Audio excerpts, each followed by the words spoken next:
Assalamualaikum warahmatullahi wabarakatuh pemirsa. Pada kesempatan kali ini, saya Muhammad Arsyad Halim akan membagikan informasi mengenai beberapa tanaman liar yang memiliki manfaat sebagai obat herbal, dan beberapa di antaranya dapat dikonsumsi selayaknya sayuran. Namun, saya menghimbau kepada pemirsa sekalian supaya berkonsultasi terlebih dahulu dengan dokter sebelum menggunakan atau mengkonsumsi tanaman berikut ini, supaya nantinya tidak timbul gejala alergi. Berikut adalah beberapa manfaat yang dapat kita peroleh dari mempelajari khasiat tanaman liar.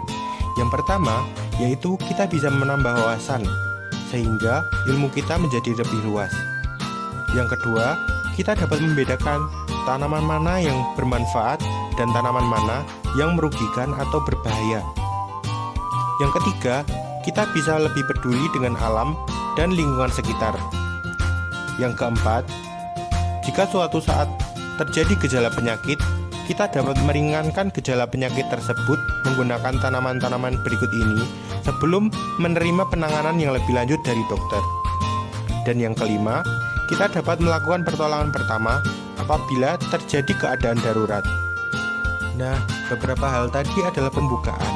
Sekarang, mari kita lanjut ke pembahasan. Pertama, anting-anting atau dengan nama latin Acalypha australis. Tanaman ini merupakan tanaman gulma yang kerap dijumpai di tanah lembab, pinggir jalan, atau selokan. Bunganya berbentuk seperti untayan mutiara berwarna hijau, sementara tanamannya sendiri seperti perdu. Dilansir dari Farmacetika, anting-anting bisa dimanfaatkan sebagai obat herbal. Tanaman ini berkhasiat mengatasi pendarahan pada luka, menghentikan darah mimisan, membantu mempercepat penyembuhan luka, peluruh kencing atau diuretik, mengobati gatal-gatal, mengatasi radang, meredakan diare, dan mengatasi batu berdarah. Selain itu, tanaman anting-anting juga memiliki sifat antioksidan. Yang kedua, meniran atau dengan nama latin Phyllanthus niruri dan Phyllanthus urinaria.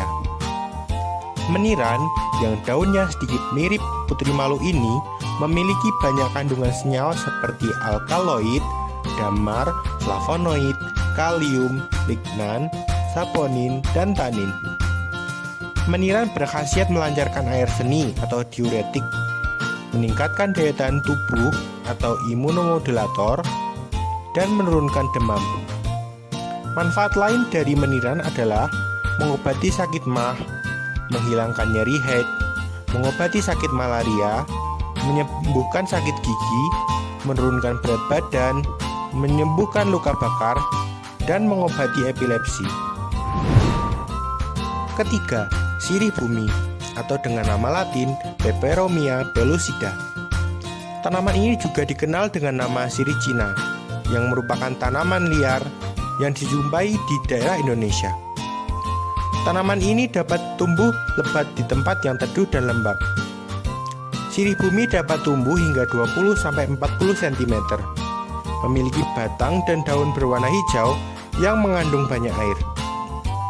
Banyak yang mengira bahwa tanaman ini merupakan rumput biasa atau hama, padahal sesungguhnya mengandung manfaat yang cukup banyak.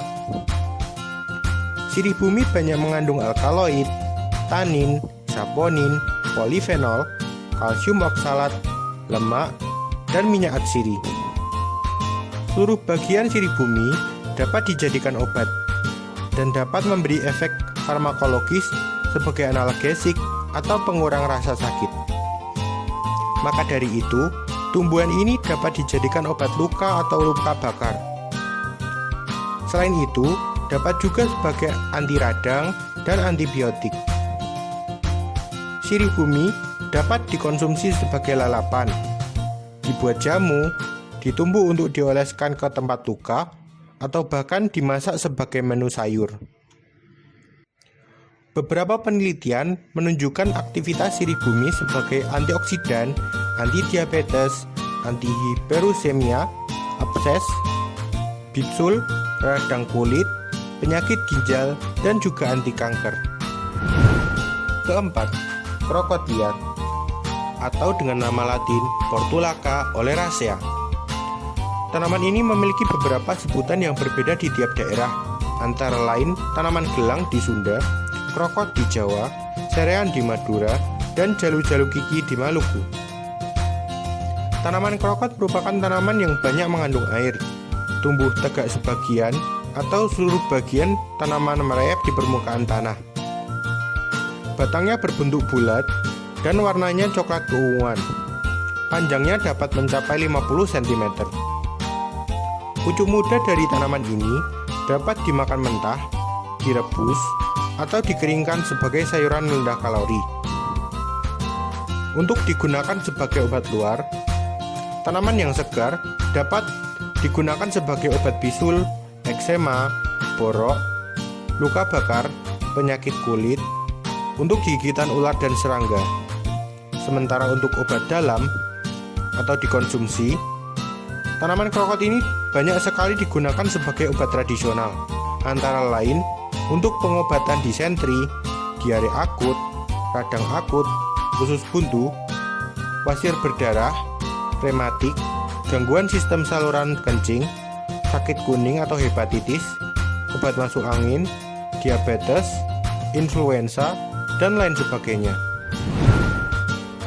Yang kelima, tumbuhan ajeran atau dengan nama latin Bidens pilosa.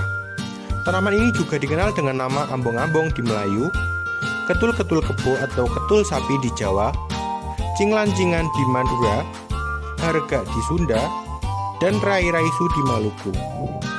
Bagian akar, daun, dan batangnya dapat dimanfaatkan untuk pengobatan luar maupun dalam.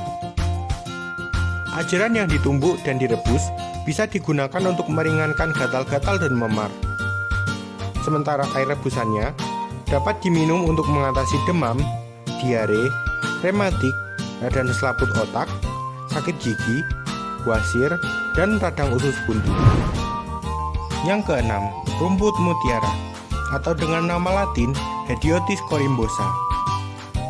Tanaman ini merupakan jenis tumbuhan liar yang keberadaannya seringkali diabaikan, bahkan dianggap sebagai tanaman pengganggu atau gulma.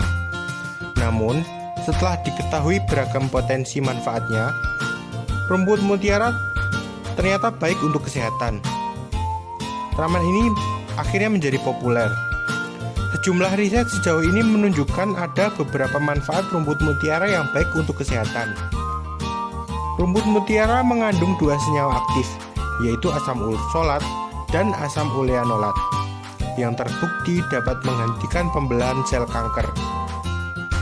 Selain kanker, rumput mutiara juga bermanfaat untuk meningkatkan imunitas tubuh, menyembuhkan tonsilitis, faringitis, bronkitis, pneumonia, gondongan, radang usus buntu, hepatitis, kolesisitis, dan lain-lain. Rumput mutiara juga digunakan untuk menyembuhkan penyakit luar seperti bisul dan luka infeksi.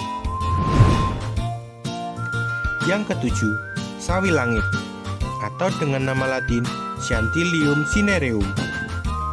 Tanaman ini juga dikenal dengan nama buyung-buyung, ruku-ruku gajah, sampu angin, maryuna, nyawon, sarap, dan gofu mutiara. Daun sawi langit memiliki gerigi-gerigi yang tidak beraturan. Bagian permukaan atas dan bawah daun berambut halus, serta bertangkai pendek. Bunga sawi langit berwarna ungu terang dan muncul secara berkelompok, sekitar 5-20 kuntum dalam satu tangkai. Tanaman sawi langit sering dimanfaatkan sebagai herbal untuk membantu mengatasi demam panas, disentri, batuk, hepatitis, kelelahan, dan insomnia atau sulit tidur. Di samping itu, tanaman sawi langit juga dapat digunakan sebagai obat luar, misalnya untuk membantu menyembuhkan bisul, luka memar, luka gigitan ular, dan juga keseleo.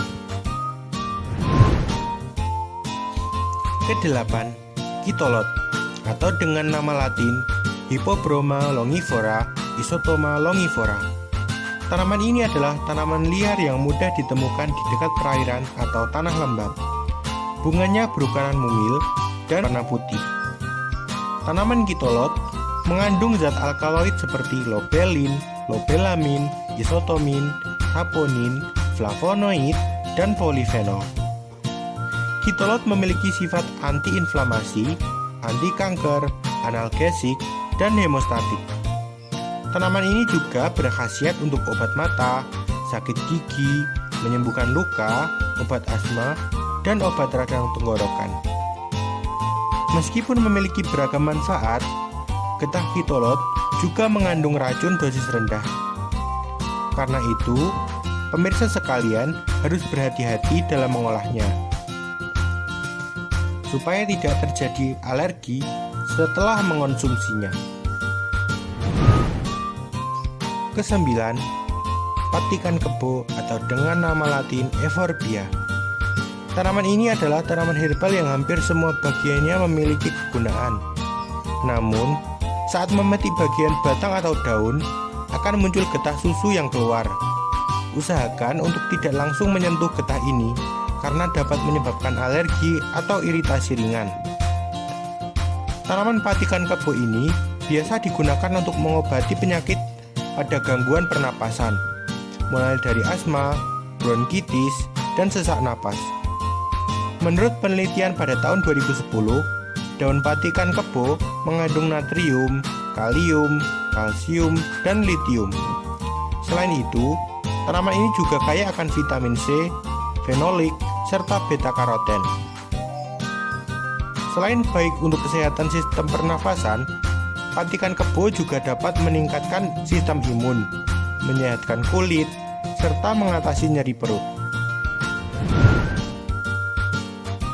Ke-10, tanaman semanggi atau dengan nama latin Marcella crenata.